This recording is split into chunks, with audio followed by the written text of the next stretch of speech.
With spring right around the corner, maybe you like me, you're excited to get out for longer walks and runs, pick up a new book to read outside, or just get out and explore new neighborhoods and food. Or we could do all three wrapped in one. Our friends over at Read and Run Chicago are expanding to nearby Lamont for 3 different meetups. The group is like a combination running club, book club, and neighborhood tour, and each route in Lamont is about 3 miles paired with a different book from Pat Kamalier's Coratazi Historical Mystery Series. Afterwards, you'll get to sit down with the author and historian and sample some food from local restaurants. The first run is Saturday, March 23rd. Spots are limited and are going to go fast, so register now at readandrunchicago.com or find the link on their Instagram at readandrunchicago.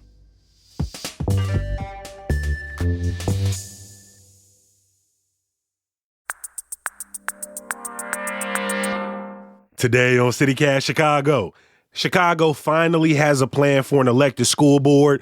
What's happening in the 7th Congressional District, and music festival lineups are starting to drop. Here with me to talk about it all is executive producer Simone Alisea. It's Tuesday, March 12th. I'm Jacoby Cochran, and this is what Chicago's talking about.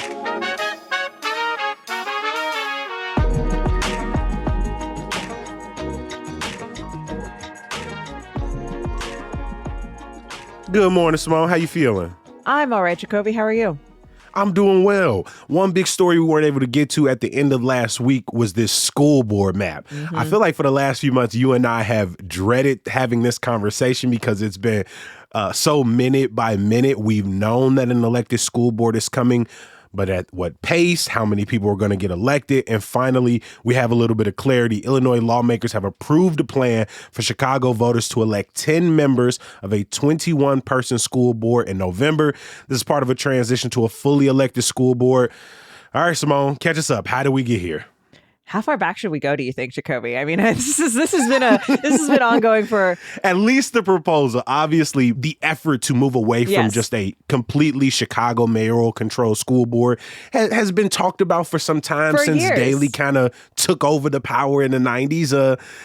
Even Brandon Johnson, when he ran, said that he was okay with just getting right to the elected school board, but then he got some of that mayoral power. He was like, maybe we should sit with this for a bit. Maybe we should see what's possible here.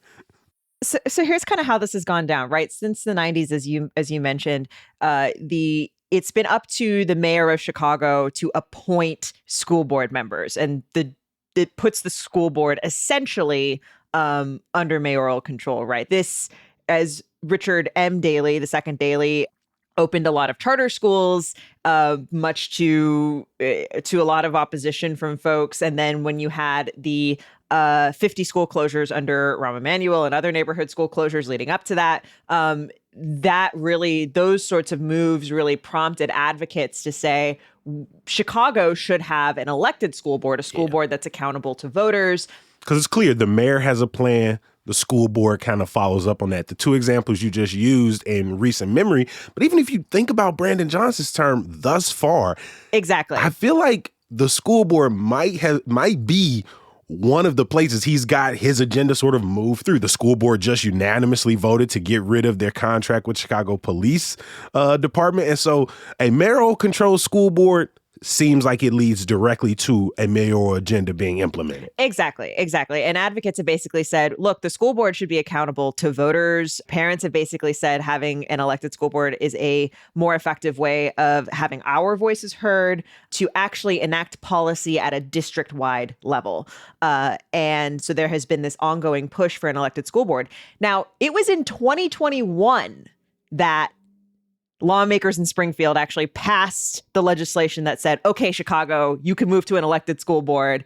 And it was in that plan that sort of the compromise came down that was, okay, it's going to be a phased in transition. And in 2024, you're going to elect half the school board. And then in 2026, you're going to elect the second half. But between 2021, and now there is. You remember when we used to talk about 2024, 2026 as these like far off distant concepts? They're so far off. Well, and that was a big criticism of the plan at the time. It was like, oh my God, we have to wait how many years to actually go to these elections? But and now we hear, and they barely have had their ish together to this point. Exactly. So in that time, lawmakers have been trying to figure out, okay, if we're gonna elect 10 of 21.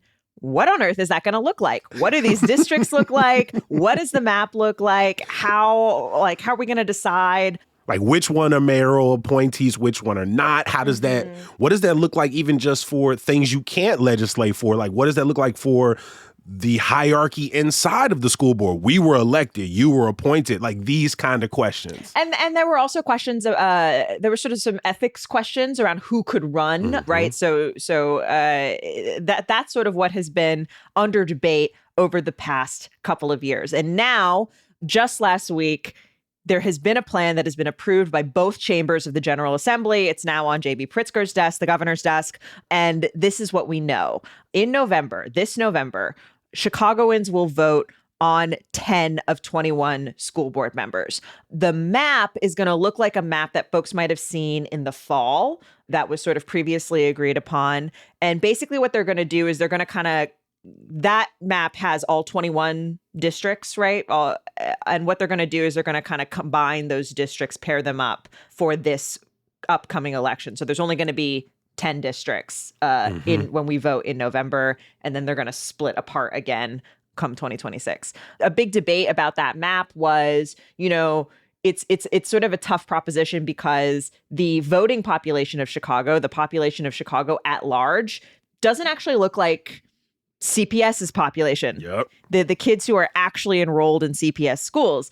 CPS's population has more Latino kids, has more Black kids than the population of Chicago as a whole. What they kind of landed on was, in terms of what all 21 districts look like, is 7 majority Black districts, 6 majority Latino districts, 5 majority white districts, and then 2 districts where there's no majority.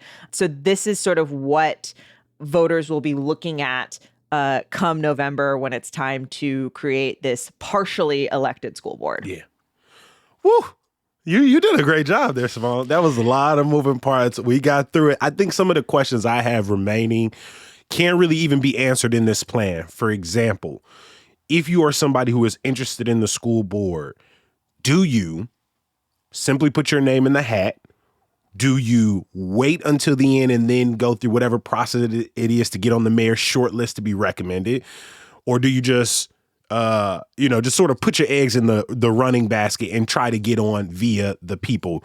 But then also for the people who are currently on the school board, is the mayor likely to grandfather them into the next one as appointees? Are they likely to have to run now? I'm still a little bit confused on maybe the decision-making process that a person must go into, like if they're going to decide to run for the school board and what that looks like. If they lose, are they still eligible to be appointed? Like that's the question I still have, because I'd also wonder, like, did you have connections to the mayor and you just sort of set out the race and knowing you would be appointed? And if you lose a race and then get appointed, I'm like, well, did the people not want you? But the mayor, I don't know. It's just a lot of questions around that's the politics around politics around sort of how the school board will work and kind of what is that going to look like in Chicago when for so long we haven't had an elected school board. I think it's going to be really interesting. The politics are going to shake out the way they're going to shake out. We're going to see what happens. What I'm really curious about, on a very different note, is there are a lot of questions that because Chicago is moving to an elected school board, it also changes kind of the way finances are managed between the city and the school. So because the school board is under mayoral control, the city sort of pays for stuff just automatically that I guess might be a slightly different way of being approached when it's under a school board. There was a report that came out in 2022 that kind of detailed some of the costs that might come to the school district as a result of moving to an elected school board. That kind of stuff I'm going to be really interested in, of like, does this fundamentally change the way that schools are sort of governed and managed in any significant way? Or are we going to see, as you point out, sort of the same influencers, the same power brokers, exerting their influence in just a slightly different format? I don't know, and I'll be curious to see.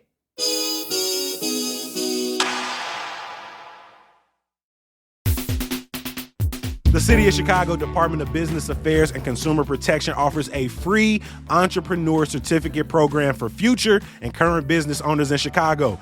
Participants must complete 6 webinars within 6 months in designated webinar categories. Graduates are eligible to apply for the CIBC Bank USA Entrepreneur Loan Program, a bank partner with BACP. The long-standing program was created to support startup or early-stage small businesses gain entrepreneur training with important working capital. Since the program launched, more than 1,000 Chicago entrepreneurs and business owners have successfully completed the program. Completing the process is as easy as 1, 2, 3. Number 1, register by signing up at chicago.gov/BACP certificate. Number 2, attend 6 webinars by registering for upcoming webinars at chicago.gov/BACP webinars. And number 3, graduate from the program and you'll receive your digital certificate and information on connecting with CIBC Bank USA. To learn more about the BACP Entrepreneur Certificate Program, please visit chicago.gov/BACP certificate. Shipping can make or break a sale, so optimize how you ship your orders with ShipStation. They make it easy to automate and manage orders no matter how big your business grows. And they might even be able to help reduce shipping and warehouse costs. So optimize and keep up your momentum for growth with ShipStation. Sign up for your free 60-day trial now at ShipStation.com and use the code POD. That's ShipStation.com with the code POD. Now, a reminder to folks, the school board vote will come down in November, but obviously we still got the March primary, and we've got several congressional primary races happening in Illinois. But this week in our election corner, we want to focus in on one race that could get very interesting, and that's the 7th Congressional District. The newest drawing of the 7th covers a wide area. It includes parts of the South Side like West Englewood, Armour Square. I think it goes down to Marquette Park. It covers parts of the Loop running up 90-94, and then sort of jettisons out towards the western suburbs along 290 all the way out to like Hinsdale. And for the last 20 plus years, almost 30 years, the congressman for that district has been Danny Davis. But he is facing some really motivated challengers. Can you give us the lay of the land here, Simone? Because this is one of those races that we have covered before, and Davis ended up winning, carrying those major endorsements. But he did have a really stiff challenge during his last race against, again, challenger Keena Collins. Yeah, so here's kind of what the makeup of this race looks like. We've got incumbent Danny Davis, obviously, as you mentioned, in office for a very long time, a known quantity, known name here in Chicago and in Congress. I have seen him in these streets multiple times. Yes, was part of the civil rights movement in the 60s. He also served as alderman briefly, and then has been in Congress since the 90s. He is facing 4 challengers in the Democratic primary. He is facing a challenge from Keena Collins, who you alluded to. Keena Collins is a challenger from the left, a progressive challenger who has this will be her 3rd time running against Davis in this district. Mm-hmm. She ran in 2020 and, I think got something like 14% of the vote, got a made a showing, but it wasn't super impressive. But then in 2022, ended up with 46% of the vote. 46. Really, really gave Davis a really close run in 2022. She is going for it again. Has some endorsements from several progressive aldermen and other elected officials, and thinks she can make another go of it. Another challenger, another big name that people might recognize is City of Chicago Treasurer Melissa Conyers-Ervin, who she's certainly one of the more well-funded challengers, and has backing from endorsements from several big institutions as well, and has sort of tried to stake her claim as the challenger to Congressman Davis. So, she initially said that she was going to run if Davis chose to retire, which Davis had sort of said that he was maybe thinking about. Davis said, no, I'm going to run again. And Conyers-Ervin said, well, I'm still going to run anyway. And then we also have a couple of other candidates who are challenging Davis. Nikhil Bhatia, who is an educator and a former principal, and Corey Marshall, who is a former deputy director in J.B. Pritzker's administration. But I think the names that people will probably most recognize are Keena Collins and Melissa Conyers-Irvin. Yeah, I mean, and speaking of how well funded Conyers-Irvin's is, she's raised, according to the FEC filings, $620,000 for her campaign, which is more than the incumbent, who may, think he doesn't need to raise as much money. He has these big name endorsements like the governor. But Keena Collins, who people listening might be connecting with that Strokes concert that happened recently, because that was a campaign benefit. And folks are saying she might have raised nearly $200,000 to $300,000 after expenses, which, obviously that's another subject. I think what people really want to know is, how different do these candidates seem in terms of the positions that they're running on? While Collins is a little bit further left, it feels like both Melissa and Keena have really just kind of harped on Danny Davis's age, that he should have been spending these last few terms sort of recognizing that the growing district and that changing map last year meant that it might be time for a new representative.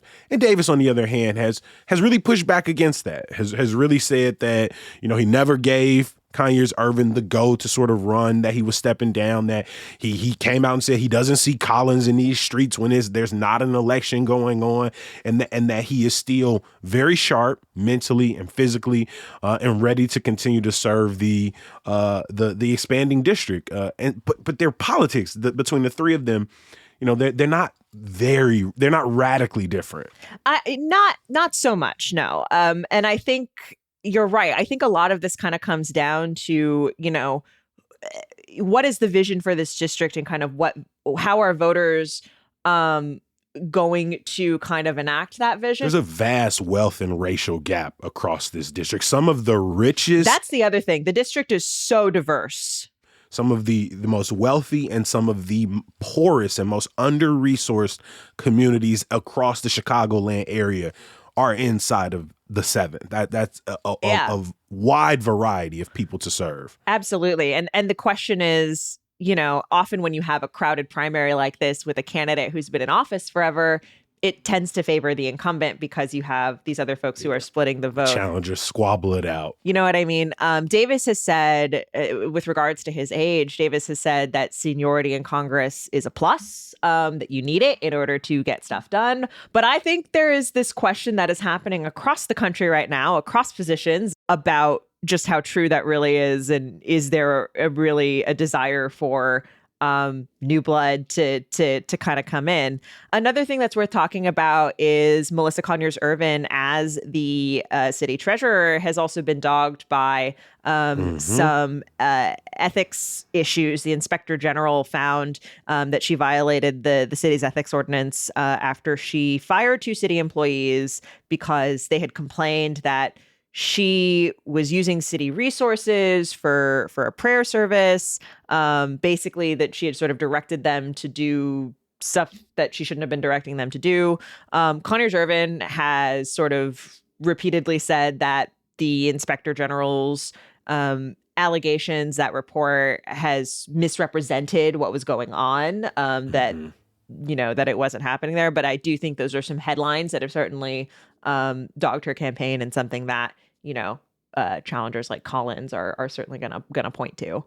We will drop links in the show notes for you to learn as much as there possibly is available on all of the 5 Democratic candidates. Today's conversation, we largely focus on those 3 front runners. But again, check our show notes to learn more.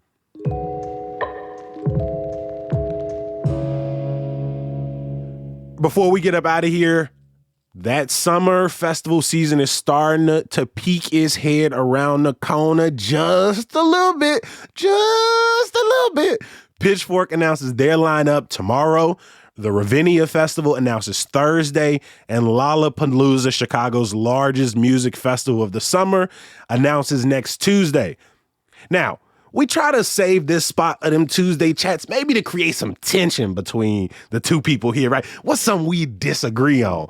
But Simone, this gets hard week after week after week because largely you and I, we might take different routes to the same conclusions, but we agree on a lot of things. And this, I feel like, is one of them, that me and you are not huge on music festivals. I don't think we are the biggest haters of music festivals in Chicago, right? We're not just killing them all, but it's not something that when we get to this time of the year, we are planning around, that we're budgeting around. And so I thought a really interesting question would be, who would need to be playing at Lollapalooza, either headlining a couple of people, who would need to be playing for you to consider either purchasing tickets or sending a few emails to see how you, as executive producer of City Cast Chicago, can sort of get in one of them passes? I would actually have to work to get in.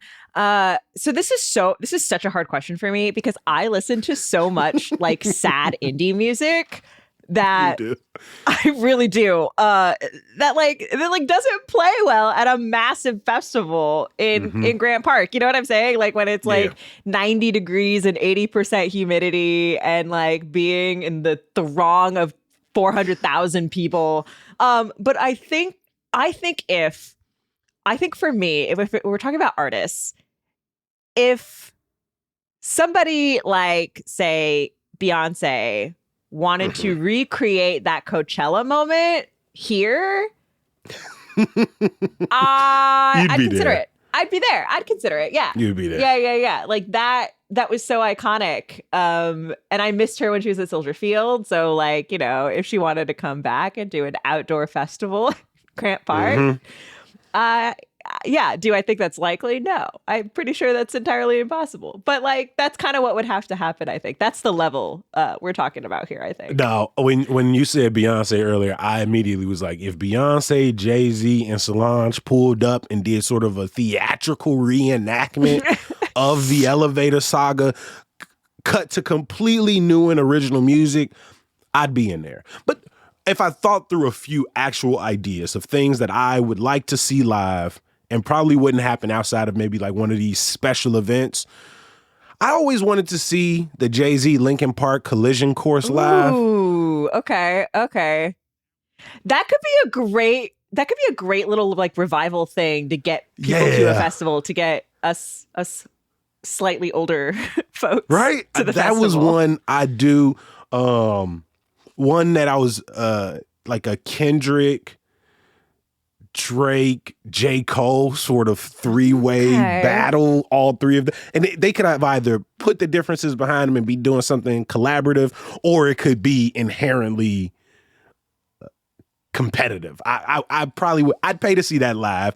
I don't know if at Lolla. But you want to see some intermixing of... Yeah, I need multiple. The only solo act that I would probably... No, I had one more intermixing. If we did a history of the Dungeon family, so I'm talking like CeeLo, Outkast, now Future, and just did like a sort of cross-generational Dungeon family. But there's one artist I'm paying, Lollapalooza, I'm paying full price, and that's Achilles. That's Achilles. Chicago's own Achilles. AKA your brother. AKA my brother. AKA, in my opinion, the GOAT spitter of Chicago's music scene right now. And that's not just him being my bro. Because him being my bro, I've been watching him rap since he was like 10. And so I remember when it was ass, when it was real bad. And right now, it's all time great. He played a song for me over the weekend, Simone. I was sitting there like, bro, where these bars come from? Like, where's this? What is happening right now? My mind was blown. And so Achilles is a rapper who I'd actually pay to see. But there are a few mix and mingle shows that, you know, I might go out for. See, so what I love about what you're pitching here is you're really kind of trying to shift the format of the traditional music festival, which I'm here for, because I think that's the issue. Yes. I want a Super Bowl halftime performance, kind of. Yeah, I think that's the issue you and I have with music festivals. It's not who's playing. Like, there's lots of people who play at music festivals who I might see, but it's the format that I'm not crazy about, of being outside and, you know, everybody so close and you to me. compete at one time. They're on opposite sides of the festival grounds. Headliners playing at the same time. It's real difficult to negotiate. Get from point A to point B. And the bathroom situation, I would nah. You know what I'm saying? But if we wanted to do something like, so you wrote down this idea, and I think it's great.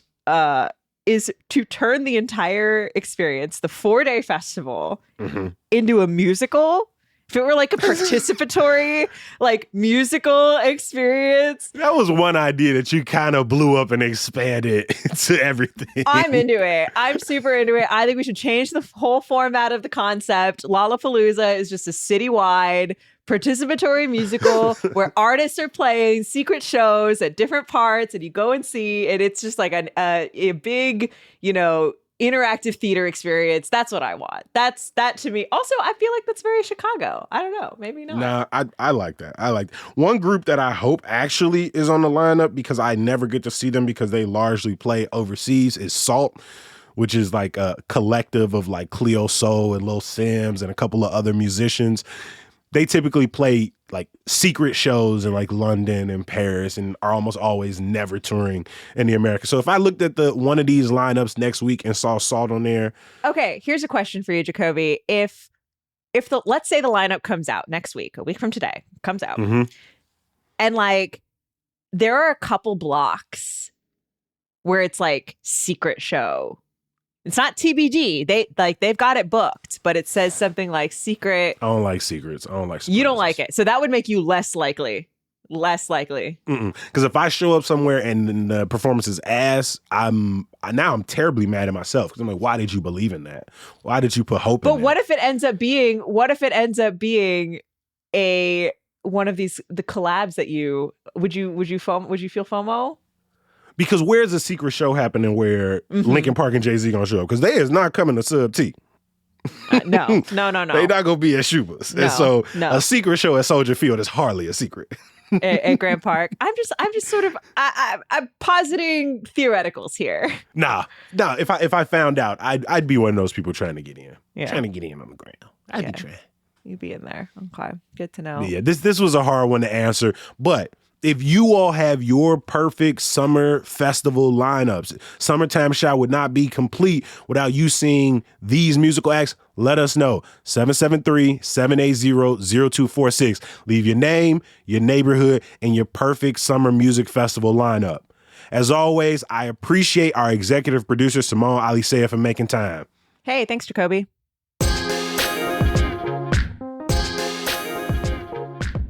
Before I let you go, stay tapped in to all CityCast has to offer by bookmarking our website, chicago.citycast.fm. While you're there, check out the neighborhood guides, best of list, and subscribe to our daily newsletter, Hey Chicago, to get the latest headlines and events in your inbox every morning, Monday through Friday. Of course, I got some good news for you. La Femme Dance Festival is a 3-day celebration of Black women in dance and starts this Thursday. This year's festival features world-renowned choreographers from Chicago, NYC, New Orleans, and Kenya. You can check the show notes for more information and tickets. As always, we appreciate you for listening, reading, going to membership.citycast.fm and becoming a member. And of course, being back here bright and early tomorrow, bringing some friends and family along with you. I know if you put us on all your friends and family at this point, get some new friends, find some new cousins. I don't know what to tell you. Peace. Before we get up out of here, I need to switch back to the document because I've been in a WBEZ article.